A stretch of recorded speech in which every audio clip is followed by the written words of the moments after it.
നമ്മളെല്ലാവരുടെയും ലൈഫിൽ സുഹൃത്തുക്കൾക്ക് വലിയ സ്ഥാനമല്ലേ? നമ്മൾ പ്രശ്നങ്ങൾ വരുമ്പോഴാണ് ഇതിൽ ആരൊക്കെയാണ് യഥാർത്ഥ സുഹൃത്തുക്കൾ എന്നൊക്കെ പറയുന്ന ഒരുപാട് കാര്യങ്ങൾ മനസ്സിലാവും. അപ്പോൾ അതിന് വേണ്ടിയിട്ട് ദൈവം ഓരോ സാധനങ്ങൾ ഉണ്ടാക്കി വിടുക എന്ന് പറയില്ല. അപ്പോൾ നമുക്ക് യാഥാർത്ഥ്യം മനസ്സിലാവും. ഞാൻ അന്ധമായിട്ട് എല്ലാം എൻ്റെ ആൾക്കാരാണെന്നുള്ള രീതിയിൽ പോയിരുന്ന ഒരാളാണ്. പക്ഷെ അങ്ങനെ അല്ല എന്നുള്ളത് നമുക്ക് ചില സാഹചര്യങ്ങൾ നമ്മളെ പഠിപ്പിക്കുന്നുണ്ട്. അപ്പം നമുക്ക് അതിനകത്ത് കറക്റ്റായിട്ട് വേർതിരിച്ച ആൾക്കാരെ മനസ്സിലാക്കി ചെയ്യാം. എന്ന് വെച്ചാൽ നമുക്ക് ആരോടും പരാതികളോ പ്രശ്നങ്ങളൊന്നുമില്ല. തിരിച്ചറിവ് ഇത്രേ ഉള്ളൂ. അല്ലാണ്ട് അതിൻ്റെ പേരിൽ അതെന്ന് വെച്ചിട്ടുണ്ടെങ്കിൽ എല്ലാവർക്കും അവരുടെ വ്യക്തമായ കാരണങ്ങൾ ഉണ്ടാവാം. അപ്പോൾ പിന്നെ നമുക്ക് നമ്മൾ ബോധ്യപ്പെടുക. നമ്മൾ ചില സമയത്ത് നമ്മൾ വിചാരിക്കാത്ത ആൾക്കാർ, അപ്പോൾ എൻ്റെ ലൈഫിൽ ഞാൻ സ്വപ്നത്തിൽ വിചാരിക്കാത്ത ആൾക്കാർ വന്നിട്ടാണ് കൂടെ നിന്ന് സപ്പോർട്ട്. ഞാൻ ഇയാൾക്കൊക്കെ എത്ര ഇഷ്ടമാണോ എന്നെ എന്ന് തോന്നിയിട്ടുള്ള വിഷയങ്ങൾ ഉണ്ടായിട്ടുണ്ട്. അത് വലിയ വലിയ ഇൻഡസ്ട്രിയിലെ ആൾക്കാർ. കാരണം ഞങ്ങൾക്ക് അങ്ങനെയുള്ള സ്ഥാനത്ത് ഇറങ്ങി വന്ന് വീടിനെ നമ്മൾ പാമ്പർ ചെയ്യുക എന്ന് പറയില്ലേ. അപ്പം അവരുടെ മനസ്സിൽ നമ്മൾ ഇത്രയും അവർ നമ്മളെ ചേർത്ത് വെച്ചിട്ടുണ്ട്. പ്രകടനത്തിലും സംസാരത്തിലും അങ്ങനെ ഫീൽ ചെയ്തിട്ടില്ലെങ്കിലും വളരെ അപൂർവമായിട്ടേ നമ്മൾ സഹകരിക്കുന്നുള്ളൂ. അങ്ങനെയൊക്കെയുള്ള സമയത്ത് പോലുള്ള ആൾക്കാർ പോലും വന്നിട്ട് ഭയങ്കര ഇതാവുക എന്ന് പറയില്ലേ. എൻ്റെ വീട്ടിലെ ആൾക്കാരൊക്കെ ഭയങ്കര പാമ്പർ, ഇങ്ങനെ ആരും ഇല്ലെങ്കിൽ എല്ലാം നമ്മൾ എന്താണ് ഒരു പിടിയില്ലാത്തൊരവസ്ഥയിൽ കൂടി പോകുമ്പോഴേക്കേ അതൊക്കെ വലിയ എക്സ്പീരിയൻസ് തന്നെയാണ് ലൈഫ്. എന്നാൽ ഒരു 3 AM ഫ്രണ്ട് നമ്മൾ പറയും, രാത്രി 3 മണിക്കാണെങ്കിലും എനിക്ക് അവനെ വിളിക്കാം, എനിക്കത് ചർച്ച ചെയ്യാം. അങ്ങനെ എല്ലാവരുടെ മനസ്സിൽ അങ്ങനെ ഞങ്ങൾക്കൊക്കെ ഒരു 3 AM ഫ്രണ്ട് കാണുമല്ലോ. ദിലീപേട്ടൻ അങ്ങനെ ഒരു 3 AM ഫ്രണ്ട് ആരാന്ന് ചോദിച്ചാൽ സ്കൂളിൽ പഠിച്ചവരായിരിക്കും, ആര് വേണം അങ്ങനെ ഒരാൾ? എനിക്ക് എൻ്റെ ഇപ്പോൾ ഉള്ള സുഹൃത്തുക്കളെല്ലാം 3 AM ഫ്രണ്ട്സാണ്. ആണല്ലേ? കാരണം ഏത് സമയത്ത് വിളിച്ചാലും ഏത് സമയത്തും വിളിക്കുക. കാരണം ഞാൻ ആയിട്ട് കമ്മ്യൂണിക്കേറ്റ് ചെയ്യുന്ന ആണായാലും പെണ്ണായാലും അവർക്കും അങ്ങനെ തന്നെയാണ്. 24 hours എന്ന് പറയുന്ന പോലെയാണ്. അല്ലാണ്ട് ഫോമൽ അത് ഇപ്പോൾ ഉള്ള ഫ്രണ്ട്സിൻ്റെ ഞാൻ പറഞ്ഞത്. ഏത് സമയത്ത് അതിലിപ്പോൾ എടുത്തു പറയാൻ നിങ്ങൾക്കറിയാം. ഇപ്പം നാദിർഷയാണെങ്കിൽ ലാൽ ജോസ്, കുറേ പേരുണ്ട്. അതിപ്പോൾ സംവിധായകർ പോലും ആണെങ്കിലും ഞാൻ ഒരു സമയം പോലും നോക്കാണ്ട് വിളിക്കുന്ന ആൾക്കാരെ കൂടുതലും. എനിക്കെപ്പം വിളിക്കണം തോന്നുന്നു, സംസാരിക്കണമെന്ന് പറയണ സുഹൃത്തുക്കളെ. പണ്ട് നമ്മൾ ഫോമലായിരുന്നു. അങ്ങനെ വിഷയം വരുമ്പോൾ ആരെന്തൊക്കെയുണ്ടെന്ന് പറയുമ്പോൾ എൻ്റെ ഇപ്പോൾ വീട്ടിൻ്റെ അവിടെ നോക്കുകയാണെങ്കിൽ എന്നെ ഏറ്റവും കൂടുതൽ സപ്പോർട്ട് ചെയ്ത ആൾക്കാരാണ് ശരത്ത്, ബൈജു എന്നൊക്കെ പറഞ്ഞത്. പക്ഷെ അവരെയും കൂടി കൊണ്ടുവന്ന് ഇതിനകത്ത് ഈ കേസിൽ പ്രതികളാക്കുക എന്നൊക്കെ പറയുന്ന ഒരവസ്ഥയാണ്. അവർ മനസ്സാവച്ച് അറിയത്തൊക്കെ അവർ നമ്മുടെ കുടുംബത്തെ സപ്പോർട്ട് ചെയ്ത ആൾക്കാരാണ്. അതിൻ്റെ പേരിൽ അവരെ പിടിച്ചിട്ടാക്കുക, അതൊക്കെ ഭയങ്കര സങ്കടകരമായ കാര്യങ്ങൾ. അപ്പോൾ സിനിമയിൽ ഇപ്പോൾ പ്രൊഡ്യൂസർ അസോസിയേഷനിലും ഡിസ്ട്രിബ്യൂട്ടേഴ്സിലും തിയേറ്റേഴ്സിലൊക്കെ ഉള്ള ആൾക്കാരെ എനിക്ക് ഏത് പാതിരാത്രം വിളിക്കാം. അവർ എൻ്റെ ഫോൺ കണ്ട അപ്പം അവർ തിരിച്ചു വിളിക്കും എന്ന് പറയുന്നൊരു കാര്യമുണ്ടല്ലോ. അപ്പം അതൊക്കെ വലിയ കാര്യങ്ങൾ തന്നെയാണ്. അല്ല, ഇത് പറഞ്ഞുകൊണ്ടിരിക്കുമ്പോൾ നമ്മുടെ അടുത്ത ഡിഷ് വന്നു. ചേട്ടാ വാലു, ചേട്ടന് 2 വാക്ക് നമ്മുടെ മലയാളി പ്രേക്ഷകർക്ക് വേണ്ടി സംസാരിക്കും. മലയാളത്തിൽ പറയൂ. മലയാളത്തിൽ വരൂ ചേട്ടാ. ആദ്യം ഈ ഡിഷിനെ പറ്റി പറയാം. ഇത് പാഷൻ ഫ്രൂട്ടിന്റെ അല്ലേട്ടാ, ഇതൊക്കെ ഞങ്ങൾ സ്ഥിരം കഴിക്കുന്നയാ. അമർ അക്ബർ എന്തോണിയോ കമാര സംഭവം ഏതാ വേണ്ടേ ഞാൻ പറഞ്ഞുതരാം. എല്ലാം എവറിത്തിങ്.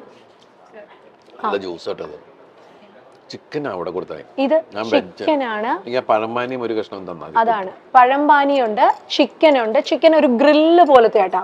പിന്നെ ഇതിന്റെ ഏറ്റവും വ്യാഴാഴ്ച ആയതുകൊണ്ടാണ് ഞാൻ നോൺ വെജ് കഴിക്കാത്ത കേട്ടോ. ഇതൊന്നിനെ പറ്റിയും ധാരണയില്ലാത്ത കിട്ടുന്ന എല്ലാം വലിച്ചു വാരി കഴിക്കുന്ന ഞങ്ങളെ പോലുള്ള നമ്മൾ ഈ തിങ്കൾ അങ്ങനെയൊക്കെയുള്ള ചില ദിവസങ്ങൾ, ശനി എന്നൊക്കെ പറയുന്ന ദിവസങ്ങൾ അങ്ങനെ വെജിമ്മയാണ് പോകുന്നത്. നല്ലതായിട്ടാ. മൊത്തം ഒന്ന് ക്ലെൻസ് ആവാനും നമുക്ക് ശാരീരികമായി. It's very nice. Matheesh, thank you. കപ്പ ബിരിയാണി ഉണ്ട് കേട്ടോ ഇതില്. അതാണ് എനിക്ക് കമാര സംഭവം ഞങ്ങൾ എടുക്കുന്നതിന്റെ ഏറ്റവും കാര്യം. കപ്പ ബിരിയാണിയും കൂടെ കിട്ടും. പുട്ടും ചിക്കനും കപ്പ ബിരിയാണി, ഈ പാഷൻ ഫ്രൂട്ട്, പിന്നെ ട്യൂണ സാലഡ് ആണ് കേട്ടോ. ഇത് ട്യൂണയാണ്. ട്യൂണ കൊണ്ടുള്ള സാലഡ്. അപ്പൊ മൊത്തം ഒരു നോൺ വെജിന്റെയും വെജിന്റെയും ഒരു പക്ക ബാലൻസ് സംഭവമാണ് നമ്മുടെ ഈ കമാര സംഭവം. ഒരു സംഭവമാണ് കമാര സംഭവം. ദിലീപേട്ടാ, ഇവിടെ ദിലീപേട്ടന്റെ നമ്മളിവിടെ ദേവൂട്ടിലുള്ള ദിലീപേട്ടന്റെ നല്ല നല്ല പാട്ടുകൾ കേൾക്കാം. ദിലീപേട്ടന്റെ നല്ല സിനിമകളുടെ ഓർമ്മകളൊക്കെ നമുക്ക് വരും. പഞ്ചാബി ഹൗസ് ഉണ്ട്, എല്ലാതരം പുട്ടുകളുണ്ട്. അപ്പൊ എത്രയോ നായികമാരുമായിട്ട് ഇപ്പൊ ദിലീപേട്ടൻ ആക്ട് ചെയ്തേ, വർക്ക് ചെയ്തേ. ഒന്നുകൂടി അത് നോക്കിയിട്ടില്ല. സിനിമയുടെ ഇപ്പൊ ഈ ഇറങ്ങാൻ പോകുന്ന തങ്കമണി എനിക്ക് തോന്നുന്നത് ഒരു 148 കേട്ടേന്ന് തോന്നുന്നു. 140+ ആണ്. ഞാൻ അടുത്തവണ നായികമാരുടെ എണ്ണം ഒന്ന് പിടിക്കണം. ഞാൻ ഒരു ഷോയ്ക്ക് പോയിട്ടുണ്ട് എൻ്റെ നായികമാരോടൊപ്പം. ആ ഷോയിൽ മുഴുവൻ എൻ്റെ കൂടെ അതുവരെ അഭിനയിച്ച ഒരു 90% ആൾക്കാർ ആ ഷോയിൽ വന്നിട്ടുണ്ടായിരുന്നു. എനിക്ക് തോന്നുന്നു 2000. ഈ ദിലീപേട്ടൻ ചിലപ്പം ഈ ദിലീപേട്ടനും ഈ പണ്ട് മണിച്ചേട്ടനൊക്കെ ഉണ്ടായിരുന്നു, വെറുതെ ഇങ്ങനെ കഥകളൊക്കെ മെനഞ്ഞ് ഇവരെ പറഞ്ഞ് വിശ്വസിപ്പിക്കുക.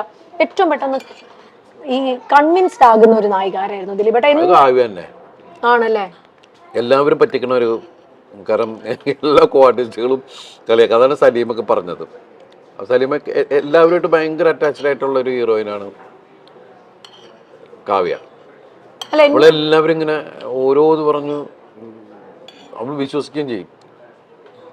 കാരണം മറ്റുള്ളവർക്കെല്ലാം അവർ ഈ നീലേശ്വരത്ത് നിന്ന് വന്നതിൻ്റെ ഒരു നാട്ടിൻപുറത്ത് അങ്ങനെയുള്ളൊരു സാധനമല്ലല്ലോ. അതെയല്ലേ എന്നൊക്കെ പറഞ്ഞു, അതേന്നൊക്കെ പറഞ്ഞ് അങ്ങോട്ട് വിശ്വസിപ്പിച്ച് വെച്ചിട്ട് കുറെ എടോ എന്നൊക്കെ പറഞ്ഞ അങ്ങനെയൊക്കെ ഉള്ളൊരു സാധനം ഉണ്ടല്ലോ. അല്ല പണ്ടപ്പോ ആ ഒരു കാസർഗോഡ് ഭാഷ ഇപ്പം എല്ലാം വരാറുണ്ടോ ദിലീപേട്ട? ഇല്ല, ഇപ്പൊ അവരൊക്കെ സംസാരിക്കുമ്പോ ഞാൻ കേൾക്കുന്നത്. ഇപ്പൊ എനിക്ക് അങ്ങനെ ചിരി വരാ. പണ്ട് ആദ്യം വരുമ്പോ ഞാനിങ്ങനെ പോകുമ്പോ ബസ് കുത്താൻ വന്നു, ബസ് കുത്താൻ വരികയെ ഇടിക്കാൻ വന്നു.